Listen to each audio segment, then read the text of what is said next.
జై అమరావతి, జై ఆంధ్రప్రదేశ్. మా తుళ్ళూరు అండి. నా పేరు నన్నపనేని పద్మావతి. మేము రాజధాని కోసం అని చెప్పి అరెకరం భూమి ఇచ్చామండి. కాకపోతే అప్పుడు బాబు గారు వచ్చినప్పుడు రాజధాని కోసం అని చెప్పి భూమి కోసమని ఈమెన్ రైతులందరినీ మమ్మల్ని అడిగారండి. భూమి ఇయటానికి మాకు అసలు ఇష్టం లేదు. ఎందుకంటే తరతరాలకు వచ్చే భూమి, తల్లి లాంటి భూమిని మేము ఇచ్చేసి మేమేం చేయాలి?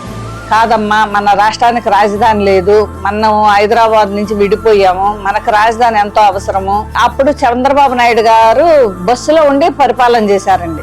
ఈ చూసావా, మనకు రాజధాని లేదు కదా, లేకపోయించే కదా అని అందరం ఒకళ్ళకొకళ్ళు కొన్ని రైతులందరూ మాట్లాడుకొని సరే ఇద్దామంటే ఇద్దామన్నాండి.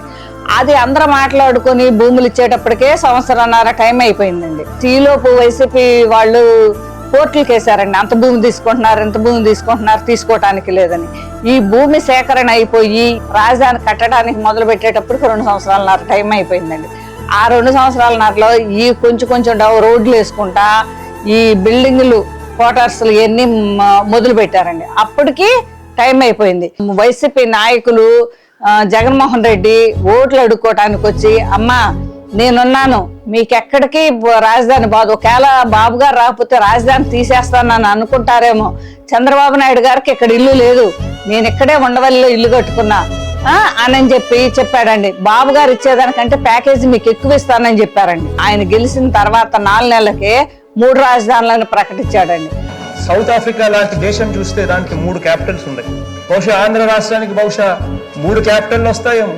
ఆయన 3 రాజధానులను ఎప్పుడైతే ప్రకటన చేశాడో మేము ఆ రోజే రోడ్లు ఎక్కామండి.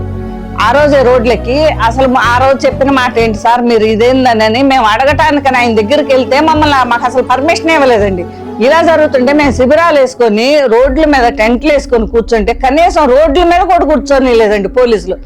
ప్రైవేటు దాతలతోటి ప్రైవేటు స్థలం తీసుకొని మేము ప్రైవేటు స్థలంలో పాకాలు వేసుకొని మేము ధర్నాలు మొదలుపెట్టి ఇలా కాదు మనం మొక్కులు చెల్లించుకుందాం, అమ్మవారికి చెప్పుకుందాం అని చెప్పి దుర్గ గుడికి వెళ్తుంటే అస్సలండి మేము ఏమి చేసామో మాకైతే తెలీదు.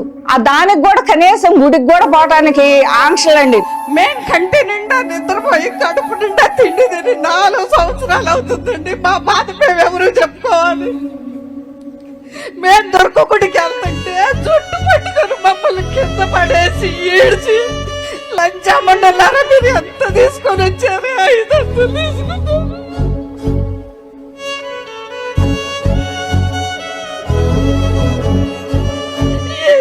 తీసుకొని వచ్చారని అడిగానండి. మేము పేడాడిస్టులు కాదండి, భూమి తల్లి బిడ్డలు.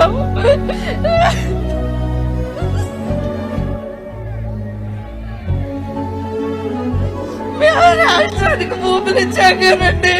మేము పేడాడిస్టులాగా 500 రూపాయలు తీసుకొని మేము రాలేదండి.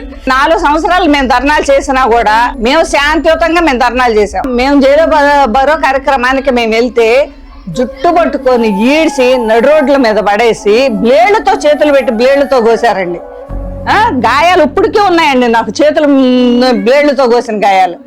ఆ దరిద్రుడికి ఏమంటా గెలిపించుకున్నామో ఆడు గెలిపించుకున్న తర్వాత మేము కడుపు నిండా తిండి తిని కంటి నిండా నిద్రపోయిన పాపం లేదండి. మేము 5 సంవత్సరాలు కూడా నరకము. మా బిడ్డలకి అసలు మేము ఉంటామా లేమా, మా పిల్లలకి తల్లిదండ్రులు కూడా కరువైపోతారేమో రేపు పరిస్థితి ఏందని అనుకున్నామండి.